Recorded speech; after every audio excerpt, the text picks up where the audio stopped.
এক ধরনের হয়রানির শিকার হয়েছেন পশ্চিমবঙ্গের আমজনতা। এখন এই মেরুকরণের প্রভাব পশ্চিমবঙ্গে কতটা পড়বে, 90% ওপরে ভোটকাস্ট হয়েছে, এটা কিন্তু খুবই মানে চমকপ্রদ একটা ব্যাপার। পশ্চিমবঙ্গ এখন বিজেপির শাসনের অন্তর্ভুক্ত, এটা গণতন্ত্র, এটাকে মেনে নিতে হবে আমাদেরকে। 2026 সালের পশ্চিমবঙ্গ বিধানসভা নির্বাচন শেষ হয়েছে। এই নির্বাচনে দীর্ঘ 15 বছর ক্ষমতায় থাকা তৃণমূলের হয়েছে ভরাডুবি, আর ভূমিধর জয় পেয়েছে বিজেপি।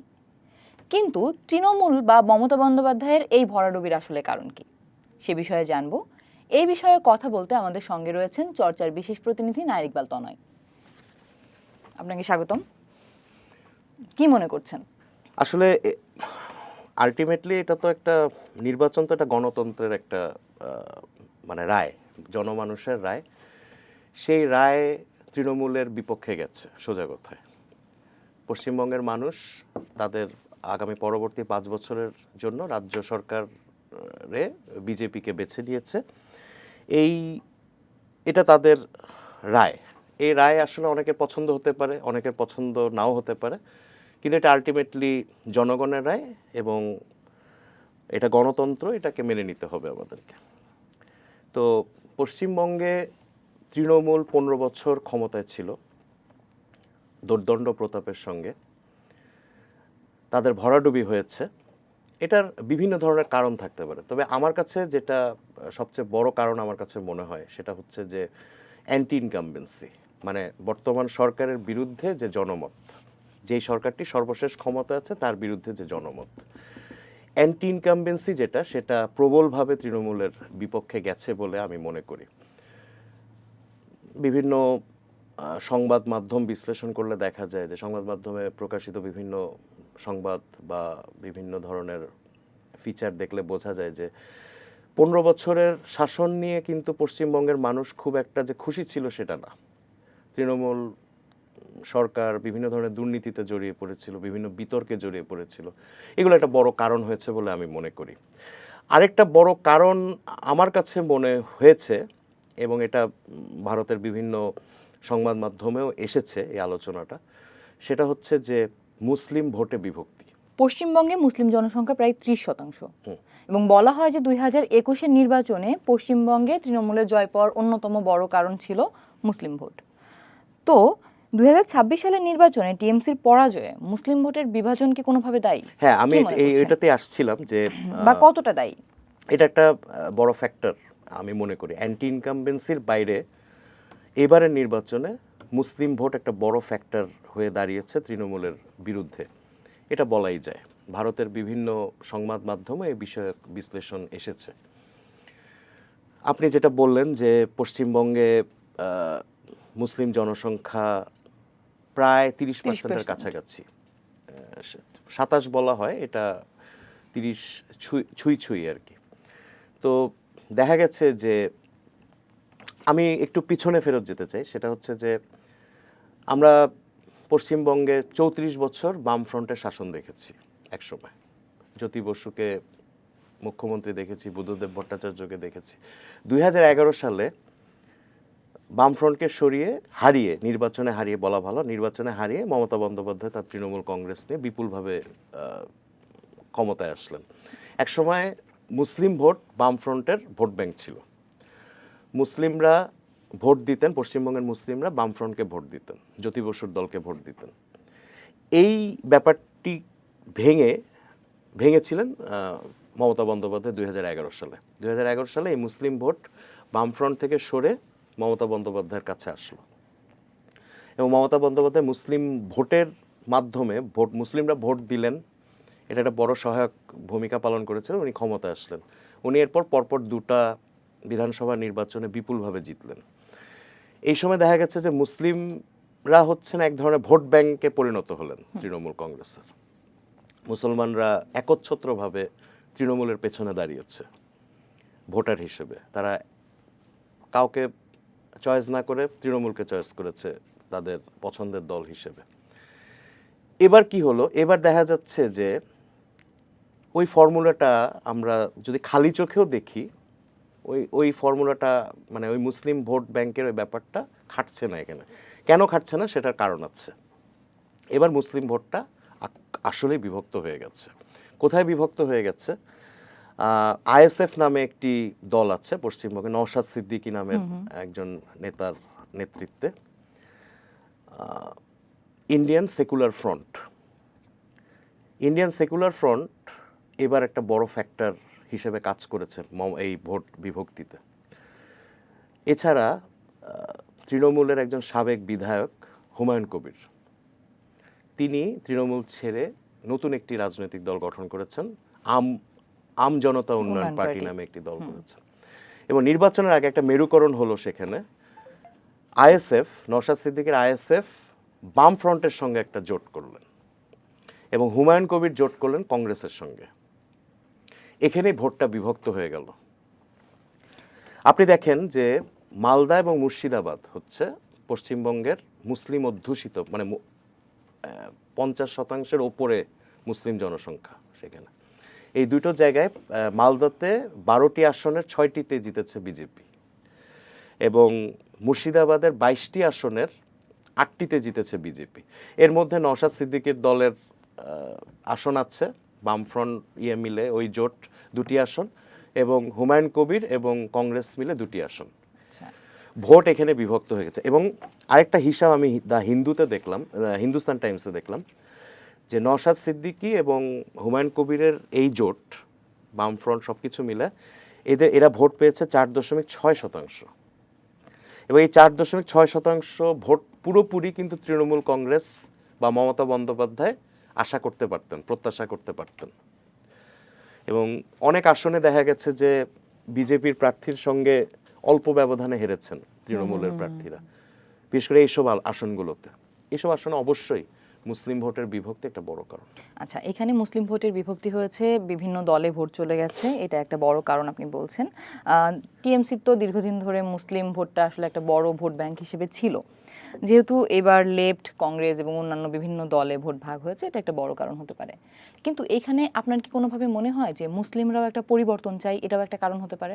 হ্যাঁ, অ্যান্টি ইনকামবেন্সি তো আপনি, মুসলিমরা তো আর পশ্চিমবঙ্গের জনসাধারণের বাইরে না, তারা তো মানে সম্মিলিতভাবে পরিবর্তন চেয়েছেন বলেই তো এই ব্যাপারটা।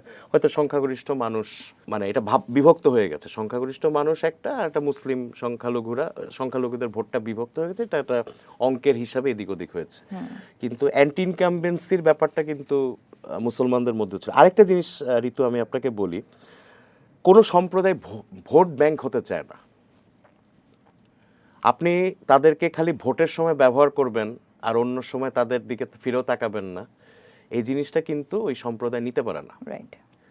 আমার কাছে মনে হয় এটা বিভিন্ন সংবাদ মাধ্যমেও এসেছে যে মুসলিমরা কিন্তু আপনার তাদের যে এলাকাগুলো, তাদের মুসলিম অধ্যুষিত এলাকাগুলোতে কাঙ্ক্ষিত উন্নয়ন তারা পায়নি।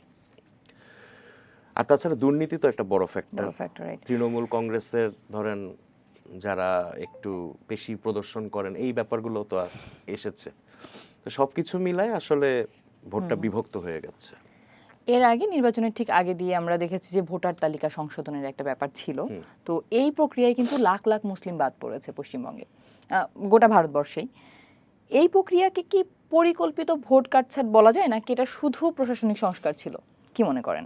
বা এতে পশ্চিমবঙ্গের নির্বাচনী গণতন্ত্র আসলে ঠিক কতটা প্রভাবিত হয়েছে? এটা আমরা আসলে বাংলাদেশে বসে আসলে বলার ওই জায়গায় নাই যে এটা কতটা বিতর্কিত, কতটা কি। এটা আমরা দেখেছি যে ভারতের নির্বাচন কমিশন আইএসআর নামে একটা উদ্যোগ নিয়েছে, যে তারা তাদের ভোটার তালিকা সংশোধন, এটা কাটছাট বলে, তারা সংশোধন বা সংস্কার, উই শুড সে সংস্কারের একটা উদ্যোগ নিয়েছেন। এখন যে কোনো ধরনের সংস্কারেই খারাপ কিছু মানুষের উপর পড়ে। এক্ষেত্রে দেখা যাচ্ছে যে আপনার পশ্চিমবঙ্গে 91 লাখ ভোটার বাদ পড়েছে আইএসআর এর পর এখানে, এবং এটা সিংহভাগ মুসলিম বলে অভিযোগ আছে। তৃণমূল না, এটা পশ্চিমবঙ্গে অভিযোগ আছে যে বেশিরভাগ ভোটারই এই যে যারা বাদ পড়েছেন তারা ছিলেন মুসলিম। কিন্তু আইএসআর এর মাধ্যমে এসআইআর করার কারণে কিন্তু আপনার এক ধরনের হয়রানির শিকার হয়েছেন পশ্চিমবঙ্গের আমজনতা।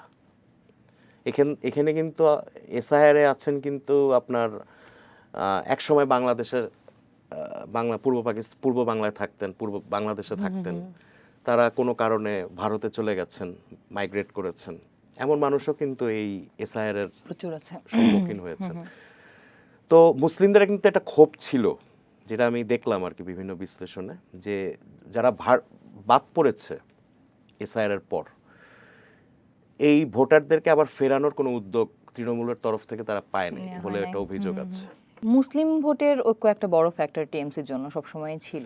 আবার এটাও সত্যি যে হিন্দু ভোট কিন্তু বিজেপির একটা বড় শক্তি। তো এই জায়গাটাতে কি কোনো ধরনের রাজনৈতিক মেরুকরণের সম্ভাবনা দেখছেন, রাজনৈতিক মেরুকরণের সম্ভাবনা না, এই যে যিনি বা সাম্প্রদায়িক সম্প্রীতির উপরে কোনো প্রভাব পড়তে যাচ্ছে কি? না, এটা আপনার আমি জানি না, এটা এটা পশ্চিমবঙ্গের মানুষ ভালো বলতে পারবেন সাম্প্রদায়িক কোনো প্রভাব পড়বে কিনা। তবে একটা মেরুকরণ তো বিজেপির পক্ষ থেকে দেখা গেছে।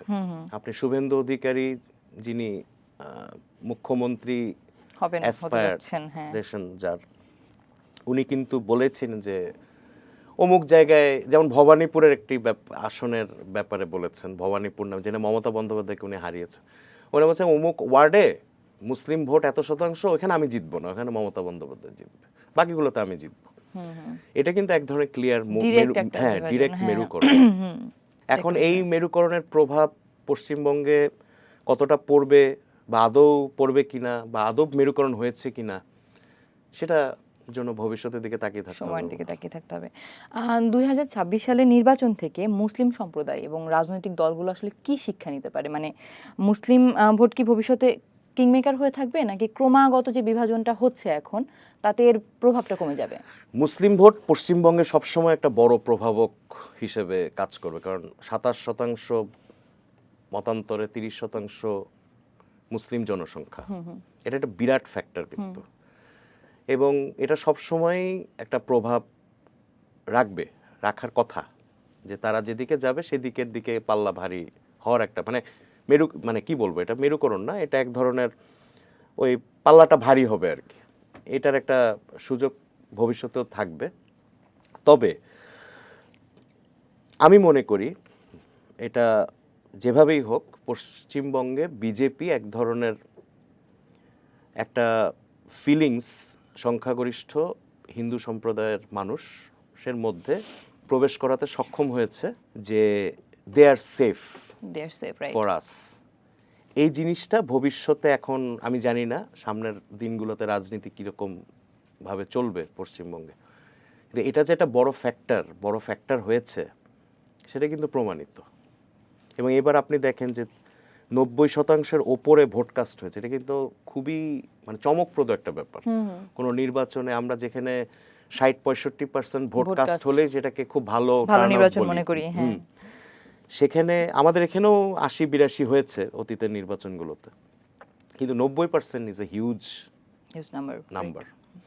তো আমার কাছে মনে হয় যে কিছুটা মেরুকরণ এখানে কাজ করেছে, যে হিন্দু সম্প্রদায়ের মানুষও, যেটা সাধারণত এর আগে পশ্চিমবঙ্গে কখনো দেখা যায়নি, যে এবার আসলেই ওই বিজেপি যে জিনিসগুলো ইনজেক্ট করেছে তাদের মধ্যে, এটা ভালো খারাপ আমি জানি না, এটা বিজেপি, এটা তারাই সিলেক্ট করেছে হিন্দু সম্প্রদায়, যেটা আসলে ভালো না মন্দ এটা পরে বোঝা যাবে, কিন্তু এটা মেরুকরণটা তো হয়েছে। আমরা প্রায় শেষের দিকে চলে এসেছি। শেষ একটা প্রশ্ন করব। আমাদের বাংলাদেশের আশেপাশে যে রাজ্যগুলো আছে ভারতের, তাতে সবগুলোতেই দেখা যাচ্ছে যে বিজেপি সংখ্যাগরিষ্ঠতা, এটাকে কিভাবে দেখছেন? হ্যাঁ, আমাদের আগেই ত্রিপুরা আপনার বাম শাসন থেকে বিজেপি শাসনের অধীনে চলে গেছে, পশ্চিমবঙ্গ বাকি ছিল, পশ্চিমবঙ্গ এখন বিজেপির শাসনের অন্তর্ভুক্ত, এবং পশ্চিমবঙ্গের মানুষ ভোট দিয়ে বিজেপিকে নির্বাচন করেছে। এটা ওই গণতন্ত্রই, তারা বিজেপিকে পছন্দ করেছে, বিজেপিকে ভোট দিয়েছে। আমি আজকের আলোচনা শুরুর দিকে আমি একটা কথা বলেছি, আপনার অনেক কিছু পছন্দ হয়তো হবে, অনেক রায় পছন্দ নাও হতে পারে, কিন্তু এটা আলটিমেটলি ডেমোক্রেসি, আমাদের জনগণের সিংহভাগ মানুষের রায় সেটা আমাদেরকে মেনে নিতে হবে। যাই হোক, পশ্চিমবঙ্গে একটা পরিবর্তন হয়েছে, আমরা সামনের দিনগুলোতে তাকিয়ে থাকব যে দেখা যাক কি হয়। তো অতীতে দেখা গেছে যে আমাদের রাজনীতিতে ভেতরে ঢোকার একটা প্রবণতা ছিল বিজেপির। আমরা বাংলাদেশ নিয়ে নানা ধরনের প্রচারণা দেখেছি, বিশেষ করে 2024 অগাস্টের পর, যেটা বর্তমান সময়ে আমাদের এখানে নির্বাচিত সরকার আসার পরে অনেকটাই কমে গেছে। তো আমি আশা করছি যে আমাদের আশেপাশে বিজেপি আসুক আর যেই আসুক, বাংলাদেশ ভারতের সম্পর্কের ক্ষেত্রে কোনো বিরূপ প্রভাব পড়বে না, এবং আমরা সৎ প্রতিবেশী হিসেবে পাশাপাশি যেভাবে ছিলাম এইভাবে আমরা ভবিষ্যতেও থাকব। এটা দুই দেশের কোনো সমস্যা তৈরি করবে না, বিশেষ করে বাংলাদেশের কোনো সমস্যা তৈরি করবে না, এটা আমি। এতক্ষণ আমরা আলোচনা করলাম 2026 সালের পশ্চিমবঙ্গের বিধানসভা নির্বাচন নিয়ে, এবং সেখানে আমরা আলোচনা থেকে যা বুঝলাম, মুসলিম ভোট একটা বড় কারণ ছিল এই নির্বাচনে। এখন সামনে সাম্প্রদায়িক মেরুকরণ হবে কিনা বা পশ্চিমবঙ্গ আসলে কোন দিকে যাবে, সেটার জন্য আমাদের অপেক্ষা করতে হবে। আপনাদের সবাইকে ধন্যবাদ। চর্চার সঙ্গেই থাকুন।